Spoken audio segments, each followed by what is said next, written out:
Hi hello guys, మనమైతే రంజాన్ స్పెషల్గా రోజుకి ఒక వెరైటీ చేసుకుంటున్నాం కదా. ఈరోజు వెరైటీ వచ్చి వెజ్ మంచూరియన్ బాల్స్ అనమాట.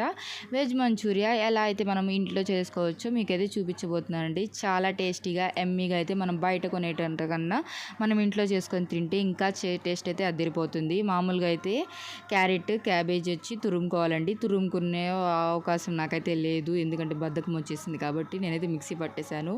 తురుముకునే వాళ్ళు తురుముకోండి, లేకపోతే మిక్సీ పట్టేసినా కూడా చాలా బాగా వచ్చింది. ఈసారి వచ్చి నేను అట్లే చేశాను అనమాట. దీంట్లోకి 1 కప్ మైదా, అలాగే వచ్చి అల్లం వెల్లుల్లి పేస్ట్ కొద్దిగా వేసేసి, గరం మసాలా, కారం 1 స్పూను, హాఫ్ స్పూన్ సాల్ట్ వేసేసి, గరం మసాలా హాఫ్ స్పూన్ వేసేసి బాగా మిక్స్ చేసుకొని ఇంకైతే బాల్స్ లాగా చేసుకొని ఆయిల్ ఫ్రై అయిన తర్వాత అయితే ఇంకైతే దాంట్లోకి వేసేసానండి. చూడండి, బ్రౌన్ కలర్లోకి గోల్డెన్ బ్రౌన్ కలర్ అయిపోయిన తర్వాత అయితే పక్కకు తీసుకోవాలండి. ఇలా అయితే మీరు చూసే ఉంటారు ఎప్పుడు కూడా. అలా బాల్స్ లాగా చేసేసుకొని తర్వాత మనకు ముందర అయితే బాగా చేసి వాళ్ళు ఇస్తూ ఉంటారు కదా Manchurian balls.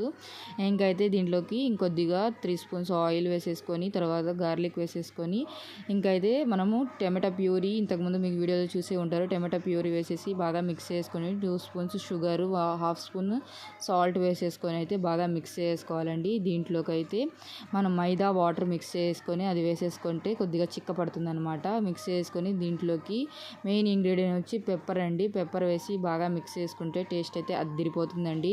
Veg Manchurian bowls అయితే ఒక్కసారి ట్రై చేయండి, మళ్ళీ మళ్ళీ తినాలనుకుంటారు. మీకు కానీ నచ్చినట్లయితే నా వీడియో సబ్స్క్రైబ్ చేసుకోవడం మాత్రం మర్చిపోకండి ఫ్రెండ్స్. మరిన్ని వీడియోస్ కోసం అయితే నా ఛానల్ అయితే ఫాలో అయిపోండి. Okay friends, bye bye.